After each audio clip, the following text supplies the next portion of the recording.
a qui disent c'est comme ça, qui disent pas rien, mais moi je connais pas. Je connais pas. Moi je connais pas. Y'en a qui disent c'est comme ça, mais moi je connais pas.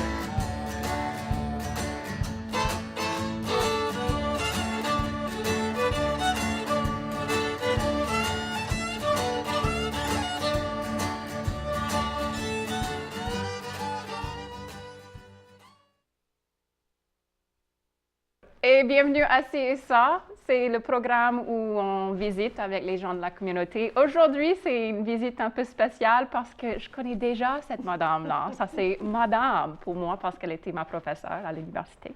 C'est madame Amanda Lafleur. Bonjour. Bonjour, comment ça va, Marguerite? Ça va, ça va. Et puis, on a cette question de quoi c'est mon nom parce qu'il y a du monde qui m'appelle Marguerite puis il y a du monde qui m'appelle Maggie. J'ai une crise d'identité. Mais c'est tout à fait ça. Et moi, je suis prise entre les deux parce que je t'ai connue au Bâton Rouge, mais à cette heure, je te connais ici à Lafayette, où on habite toutes les deux. Ça fait pour moi, tu es Maggie et Marguerite. Oui, c'est Dr. Jekyll et Madame Hyde ou quoi. Mais alors, ça va faire un peu plus comme une conversation, je crois, aujourd'hui que d'habitude. Ça va avec moi? Oui. Mais il y a tant d'affaires à discuter parce que tu fais tant d'affaires et tu as fait tant d'affaires dans le passé même.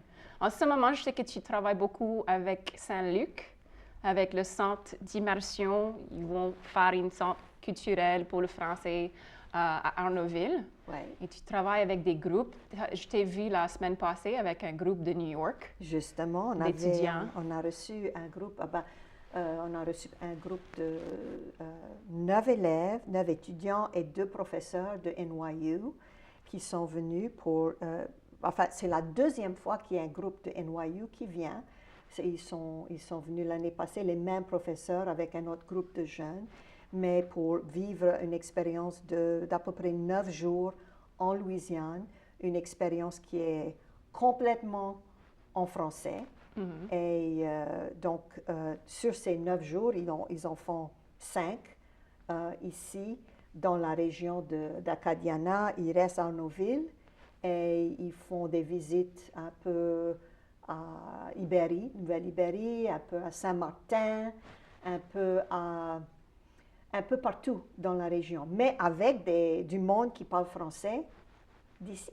OK. Et quand ils visitent la Nouvelle-Ibérie, par exemple, qu'est-ce qu'ils... c'est juste pour voir la ville, pour voir... Mais Ibérie, c'est une nouvelle composante de notre programme qu'on a ajouté, et ça, c'est grâce à Shane Bernard, excuse-moi, ma mémoire est courte. Shane Bernard qui s'est organisé pour nous trouver un monsieur il est à la retraite, mais il a travaillé des années à McElhaney. Donc, la visite, c'est surtout à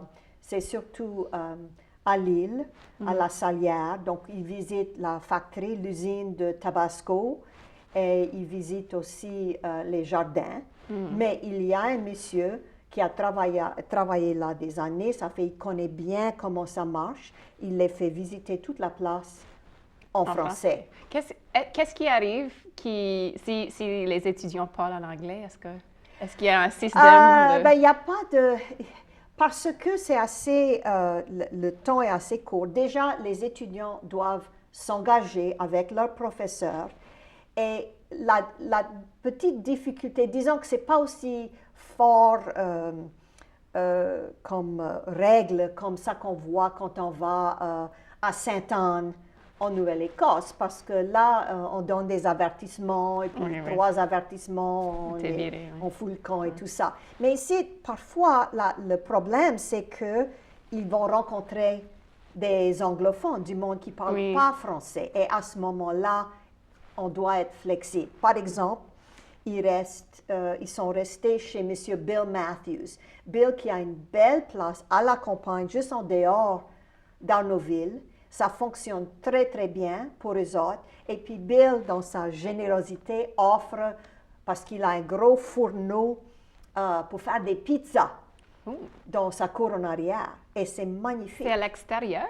Oui, c'est dehors. Et puis, il a tout arrangé ça, il a tout un système avec des tables.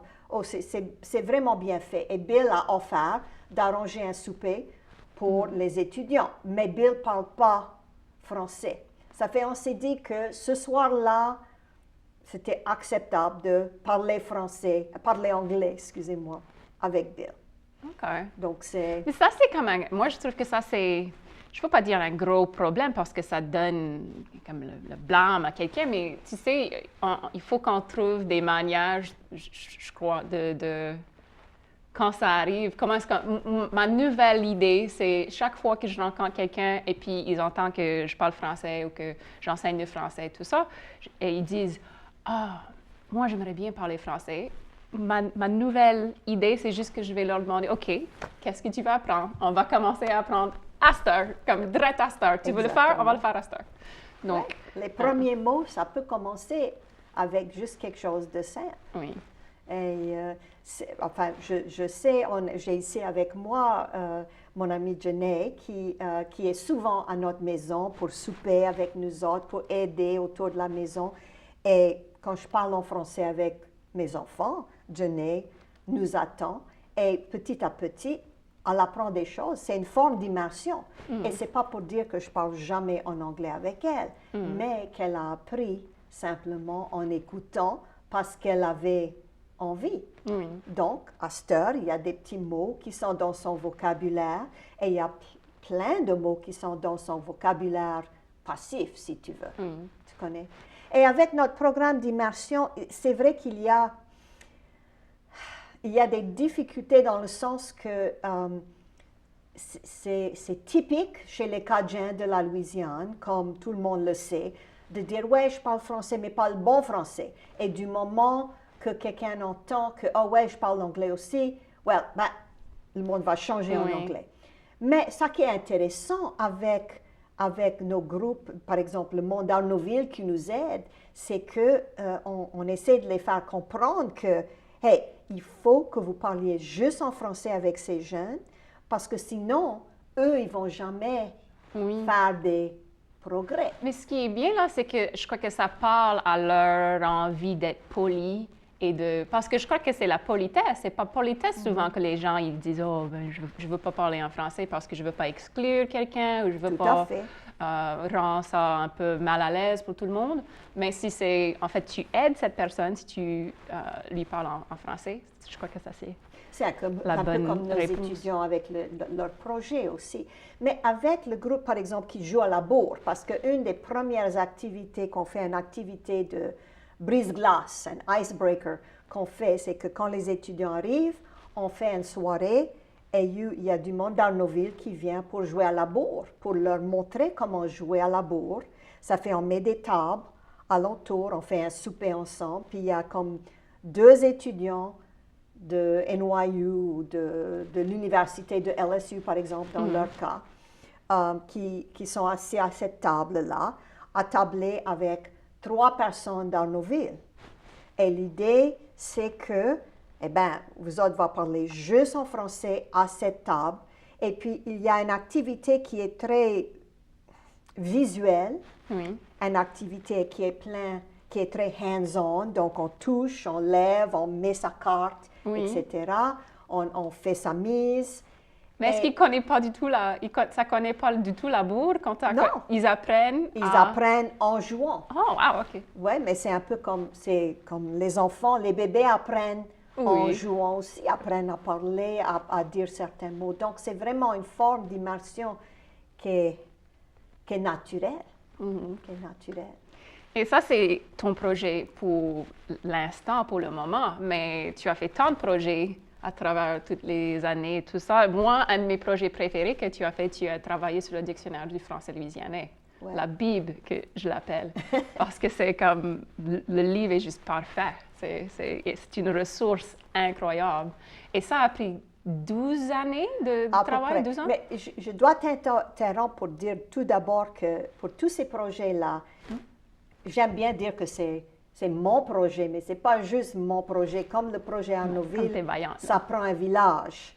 Et donc, je travaille en collaboration avec Mavis Frugier, Oui. parce que c'est un rêve de Mavis depuis longtemps. Mavis qui est locale, et donc c'est elle qui peut trouver du monde qui accepte de participer à ces choses-là. Il y a Brenda Mounier qui a piloté ce genre de programme avec les semaines de Dweeb Alpha. Et donc, on a un peu adapté les choses qu'elle a fait avec Alan Broussard et Richard Guidry dans le temps. Donc, on fait ça, mais ça prend vraiment toute une équipe de monde. Et avec tous les volontaires dans nos villes qui nous aident, c'est comme ça que ça fonctionne.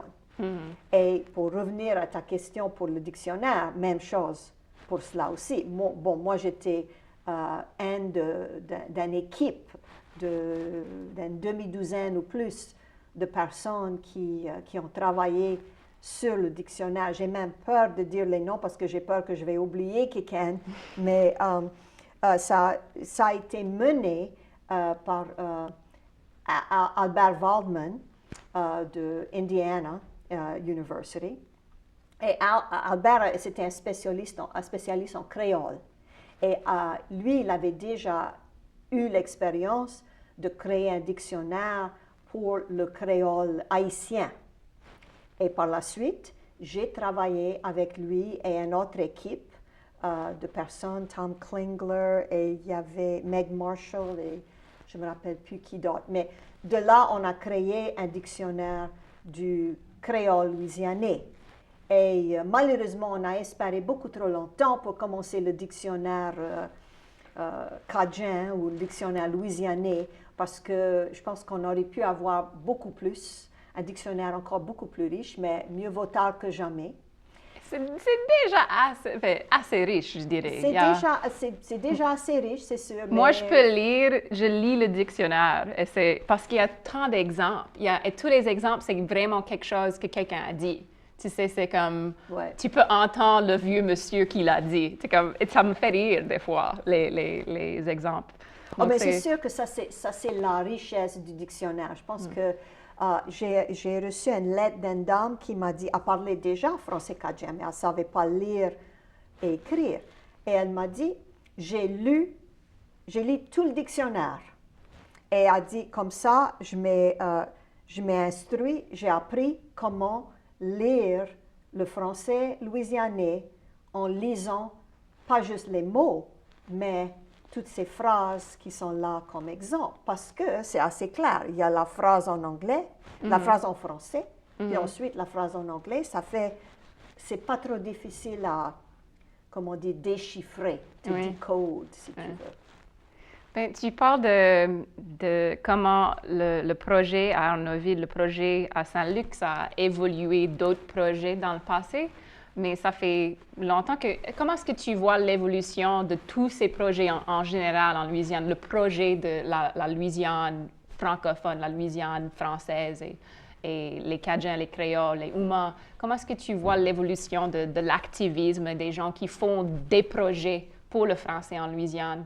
Est-ce que tu trouves que c'est différent aujourd'hui que c'était, disons, pendant le début des années 90 ou plus loin que ça? Oh, je dirais bien que oui. Je dirais qu'aux années 80, on était toujours à l'étape où il y avait pas mal de monde qui parlait français, mais qui avait toujours honte de parler devant le monde, qui avait des complexes pour cette langue qui était leur langue maternelle. Ça, on entend ça beaucoup moins. On entend des gens... Je vais te donner un exemple de comment j'ai vu cette évolution. Je peux toujours me rappeler quand je restais au Pont-Bro, dans les début des années 80, il y a un monsieur qui est venu à la maison pour arranger ma laveuse, je crois, c'était, ou pour peut-être installer une nouvelle laveuse. Puis on a commencé, puis quand il a compris, quand j'ai entendu son accent, moi, j'étais pas mal sûre que c'était quelqu'un qui parlait français. Ça fait, j'ai dit quelques mots en français. Oh, il était tout fier. Il a commencé à me parler en français. On a eu une trentaine de minutes de conversation en français après tout ça. Et puis, mais à la fin, j'ai dit, écoute, est-ce que tes enfants parlent français? Il dit, non. Et il dit, je vais te dire, il dit, j'ai fait exprès parce que je ne voulais pas que mes enfants souffrent comme moi j'ai souffert avec la langue française. Eux, ils ne vont pas avoir cette misère comme moi j'ai eu quand j'étais petite, que le monde se moquait d'eux autres quand ils étaient à l'école et tout ça. Et moi, wow, ça m'a fait un effet. Bon, mais j'étais assez jeune, je n'avais pas encore d'enfant, je n'avais pas encore vu cette expérience que pour lui, était vraiment réelle et toujours dans sa mémoire. On a du monde qui va toujours, dans ce temps-là, qui continue à se pardonner parce que son français n'est pas tout à fait assez bon. Là, on va fast forward quelques années, disons les années 90. J'étais à Béville, je crois, pour faire un atelier pour des professeurs qui voulaient mettre plus de français cajun, français louisianais, dans leur enseignement du français. Donc, c'était des profs qui connaissaient, qui avaient été instruits en français de France, français standard, mais qui trouvaient qu'on devait mettre plus de français louisianais. Mais c'était des Louisianais ou c'était des... C'était surtout des Louisianais, mais il faut imaginer qu'il y avait une période où même les Louisianais trouvaient qu'il fallait bien nettoyer et corriger et bien perfectionner notre français pour que ça soit plus comme le français de France. Mais là, entre la session du matin, la session de l'après-midi, on va manger dans un restaurant. Et il y a une dame qui vient pour nous servir. Et, lo and behold, elle parle en français. On fait le tour. Et puis, je dis, mais quoi ce qui est bon ici? Et puis, elle me dit, ouais, je peux vous dire que la salade de crevettes est magnifique. Je l'ai regardée. Je dis, tu dis la salade de crevettes? Je dis, t'es de la Louisiane? Elle dit, elle dit non, je dis la salade de chevrette. Elle dit, mais je dis ça pour les Français parce que ça ne connaît pas mieux. Donc, on voit comment l'attitude a changé. C'est plus cette idée que mon français n'est pas assez bon, mais que mon français est différent. Et voilà, c'est pas le français qui ne savent pas mieux. Et donc, moi, je peux les aider. Donc, c'est une sorte de changement de statut. Alors, tout d'un coup, c'est le Cajun, parce que le Cajun est trilingue, ça parle un peu de français standard, ça sait comment dire cocodrille, alligator et alligator. Donc, tout d'un coup, c'est le Louisianais qui a le dessus de la femme. Est-ce qu'il y a une limite à tout ça, à ton avis? Tu crois? Est-ce que si je commence à dire... Parce que moi, j'ai appris le français de France et des fois, j'ai du mal à changer entre les deux. Et puis, je sors une chose, je parle avec un Louisianais et je dis quelque chose qui est français de France. Puis, je parle avec un Français de France et je dis quelque chose qui est Louisianais. Et tous les deux. Mais est-ce que tu peux imaginer qu'il y a du monde, peut-être, qui commence à dire crevette et puis, après un peu de temps, ils oublient chevrette ou... Mais là, tu parles de la dernière, peut-être, étape. C'est peut-être pas bon de parler des étapes parce qu'une évolution, c'est plutôt comme ça. Oui. Mais je crois que ce qui se passe, c'est qu'il y a à cette heure une nouvelle génération dont les parents ne parlaient pas français. Ça fait impossible d'apprendre le français avec ta mère et ton père si ta mère et ta père ne parlent pas français, n'est-ce pas? Donc, si tu es quelqu'un qui est parti en France, comme moi, ou quelqu'un qui est parti en Nouvelle-Écosse, comme toi, ou au Québec, pour apprendre ton français, et puis que tu reviennes et que tu commences à être, à cette heure que tu as un certain niveau de français, tu es plus capable de comprendre ce qui se passe autour de toi et d'apprendre la variation de langue qu'on retrouve ici. Eh bien, je pense que ça fait partie de votre génération, peut-être à partir de ma génération. Moi, j'ai eu de la chance d'avoir toujours ma grand-mère que j'ai pu apprendre directement avec. Mais moi, je dirais, c'est comme, tu connais l'expression en anglais, throwing the baby out with the bathwater. Moi, je dis, n'importe quel français est meilleur qu'aucun français. Et si on doit toujours faire venir des profs de France et faire venir des profs du Canada ou de Belgique pour que notre français survive, eh bien, il faut le faire. Et puis, d'autant plus que si je vais voyager, même dans mes classes de français cadien à LSU, si j'avais des étudiants qui allaient voyager, je ne voulais pas qu'ils soient mal pris. Ça fait, quand ils apprenaient chevrette, je mentionnais quand même que, bon, il y avait un autre mot, crevette, que les Français connaissaient plutôt. Donc, on n'est pas bête, on est capable de comprendre, comme je dis, bucket and a pail, même si je dis jamais pail. Ici à Lafayette, je vais toujours dire bucket, je comprends pail. Et c'est vrai qu'en anglais, on est habitué à des différents anglais. C'est un anglais d'Angleterre, Paul. En général, on comprend. Un australien, oui, et il y a certainement des différences, mais on est... et puis on trouve ça chic de pouvoir utiliser des mots. Mon mari a passé, je ne sais pas combien, il a passé 5 ans en Australie. Et puis, il y a toujours des expressions ou des mots australiens, anglo-australiens qu'il va user. Pour lui, comme il trouvait que, par exemple, que petrol était un meilleur mot que gaz, parce que gaz, ça prêtait à la confusion, parce qu'il y a différentes sortes de gaz, à part la gasoline. Ça fait... Et puis ça, c'est aussi un mot en français qui change un peu, parce qu'on dit quoi en Louisiane? Le gaz?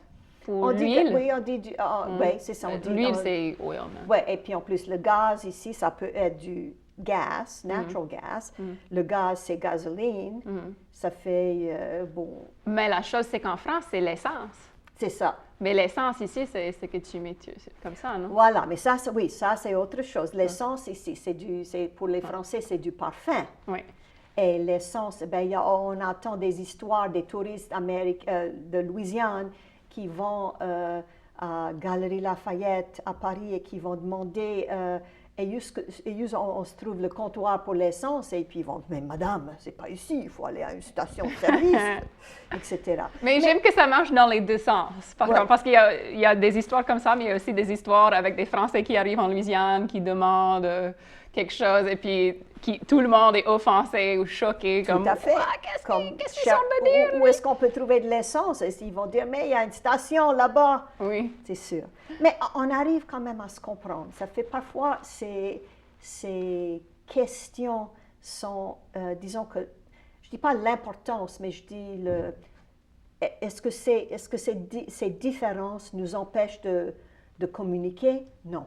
Ça peut parfois créer un moment de confusion, mais n'importe qui essaie de bonne volonté et qui fait pas le snob ou qui va faire comme « Ah, mais je comprends pas un mot qu'ils disent. Ouais. » Ben, quand j'entends ça, c'est quelqu'un qui fait pas l'effort. Oui. Pour moi. C'est ça. Ben, tu as parlé du monsieur qui a pas montré le français à ses enfants, mais toi, tu as montré le français à tes enfants, non? J'ai élevé mes enfants en français. Ouais. Et comment ça c'était... Parce que j'imagine que ça c'est... Il n'y a pas beaucoup... Je demande ça souvent à des invités qui ont des enfants, et souvent, ils n'ont pas élevé leurs enfants en français. Je trouve que ça doit être difficile d'élever un enfant en français dans un monde anglophone où tout le monde... C'est sûr. Tout le monde parle anglais. Non, c'est sûr, c'était pas facile. C'était pas toujours facile. Des fois, disons que c'était plus aisé avec le premier parce qu'on pouvait isoler son monde un petit peu. On avait déjà quelqu'un qui venait à la maison pour s'occuper de lui quand nous autres on travaillait. On a passé un été à Sainte-Anne avec lui. Ça fait il a pu pratiquer son français encore plus. Il était en immersion. Avec ma fille, c'est devenu un peu plus compliqué parce que déjà, quand elle est née, lui, ses petits amis venaient à la maison et ça parlait anglais entre eux. Mais, ceci dit, je peux dire aussi que ces petits amis qui ne parlaient pas français, ils trouvaient ça intriguant. Oui. Un peu comme j'avais dit de Jenny. Il y avait des petits-enfants qui venaient et si moi, j'allais chercher dans la glacière, et je sortais le matin deux gallons et je disais, tu veux du lait ou tu veux du jus? Du lait ou du jus? Eh bien, les enfants étaient c'était pas compliqué, hein? Ça c'est vert, ça c'est juste. Donc, eux aussi, ils ont participé un peu. Il reste de l'espoir. Ouais, c'est ça. Et en fait, ça, c'est tout le temps qu'on a aujourd'hui. Mais tu vas venir back, j'en suis certaine. Et à la prochaine fois.